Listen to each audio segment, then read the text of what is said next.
we come from a place where parents and adults tell stories. We did not have books, films, documentaries to watch growing up. Everything we knew, people told us. There were times parents would come home and tell us stories, and on and on and on and on. Everything we knew is through stories. So this is part of who we are. We tell stories. But the stories we were told,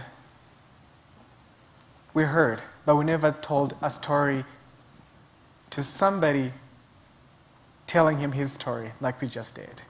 So this is something different. It's when you try to see yourself into somebody else's shoes.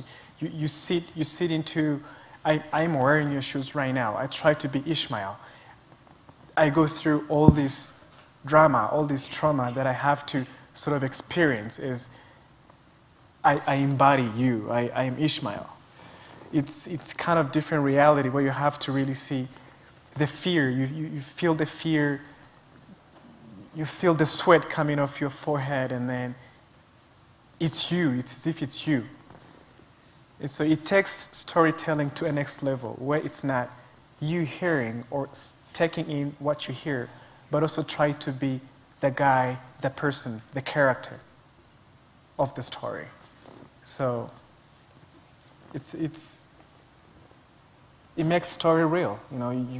You feel it, you see it, you live it. I agree with you certainly. I think what I try to do retelling your story is that I had to work really hard to make sure that my own way of telling a story did not interrupt in the way you told your story to me, and that was very difficult for me because I grew up, the way I write and the way I tell my own story is very different, in the sense that I try to conjure more the natural elements and how they impact what is going on the ground and how they impact people, that reciprocation and how that changes, because and so I tried very hard not to do that. But as you said, is that, for me, I grew up hearing stories as well, as you mentioned, and then every evening we would sit around the fire and people would tell stories. This was the way how older people imparted knowledge to the young. This is how we learn about how we function in the community. This is how we learn the moral and ethical standards of our community. This is also how we learned our histories of, so actually for us, because the idea was that for storytelling, particularly an oral tradition, the idea was that this facilitates an active listening, in the sense that when you listen to a story, you become the story, you become part of the experience, you internalize the experience so much that it's part of you, that you actually become it. So when you actually share a story, in my culture, it is said that the story is no longer yours once you've shared it.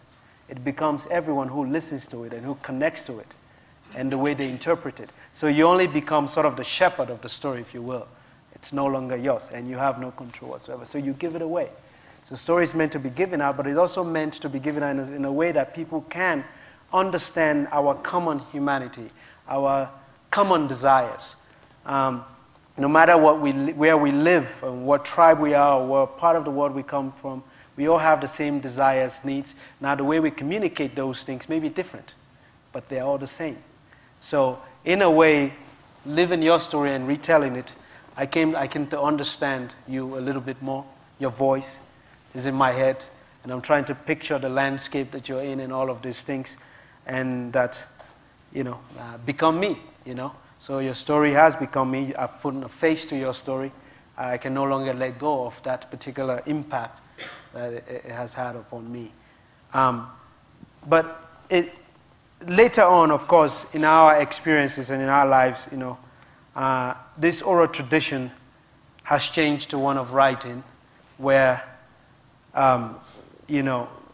we are both coming from a country that are former British colonies in a way. Yes, yours is?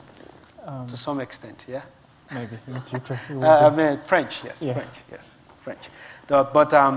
But in a way still, because of the colonialism that we have come through, our traditions were looked on as something that was not viable any longer. Because when you tell story orally, you don't have what people consider as hard proof that you actually know this, because it's not written. So over the years, when we went to school, we began to learn that, well, if it's not written, it's not in a book, it's not true. So we had to face this